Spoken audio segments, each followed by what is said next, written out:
morning, everyone. I'm Faith Fatima. I'm Venus. I'm Alan. I'm Maika. I'm Taki.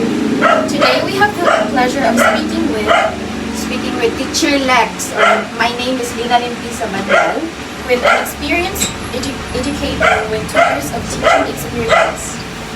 Thank you for joining us, Teacher Limpisa Bandel. We're excited to learn more about your teaching philosophy, experiences, and insights. First off, I'm curious about how do you support students who may be struggling academically or personally? Okay, for me, I struggle my students or pupils because I'm teaching up elementary education. So I will say that in daylahi or in different ways man, so maybe in elementary pupils there is a different. Okay, in pupils or elementary, I teach in a way like their behavior. I ask them for their parents and what is their differences, what is their problems in terms of educations, and then I also ask and or talk with one-on-one on the pupils about their academic, or maybe it's an evaluations why they act like that on the classroom. So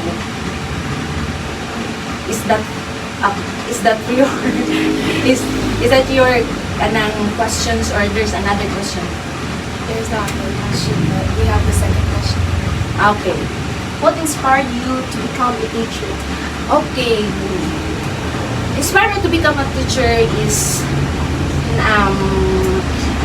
it's a calling for me. It's because I'm not a teacher in professions, and I'm a commerce graduate, and this is my second course. I'm taking up 18 units in teaching. This is a teaching certificate.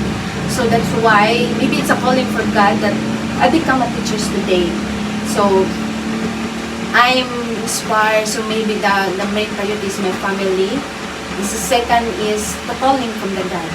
So that's why I noticed that most of the students and the pupils today need learning, not on the actual but also in the academic. So that's why I think that I need my knowledge to teach those pupils. So that's my answer to your questions. What is your name? Denise.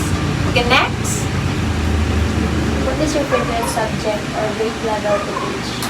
Okay, now I'm handling the elementary department from Bright Star School. So I'm teaching 8 subjects, but my favorite subject is Aral Pan. So that's why it's because it's composed the history of the Philippines and how the heroes they offer into our country. So that's why it's more fun to teach how they offer or how the history of the Philippines to the young pupils in our generation today.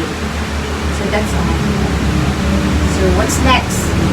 How do you make learning fun and engaging for your students? Okay, in learning and engaging Spanish with students is I made a lesson plans that is effective and creative to the students. For example, in teachings, I prepare a games to conduct a games, but into games with a learning process. For example, ball games, or when I throw a ball to the pupils, there's an corresponding question. So whoever pass or whoever means catch the ball, she will be the one, or she or he will be the one to answer those questions. So that technique can make the pupils more interactive and more listening to what the lessons were gonna be for that subject. So what else do you need to know? Last question, ma'am. Yes. What is your strategy in teaching? Okay, my strategy in teaching is, first thing to do is you have to prepare lesson plan for that day, and then make, as what I said, as make an fun or more engaging, so that all pupils or students can more focus on what the lesson for that day. And also my strategy is more on what is means is actualizations. My teaching is more on actualization, means you have means I have to make sure that my pupils or students can interact for me, for each other. So I may not be the one, I share my learning also, but first thing means is the students and the pupils also have to interact and have an engaging for those lessons, okay? And there's also a strategy that no kanang means you have to prepare and prepare and materials for that day, and more on use of technology, because nowadays is must prepare and students or pupils for those kanang advanced technology like kanang PowerPoint. And PowerPoint, aside from PowerPoint, there's also an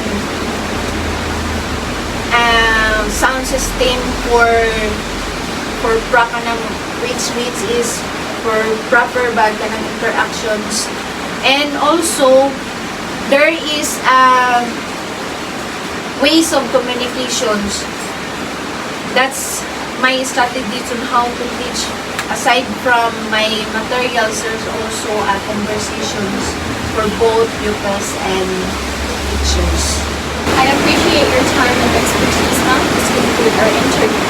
Thank you for sharing your valuable insights with us today, Ma'am Samanal. Your experience and perspective have been incredibly enlightening. Again, thank you. Okay, thank you for you also, and I hope you learned something from me. And I hope someday one of you will become teachers. Okay? That's all.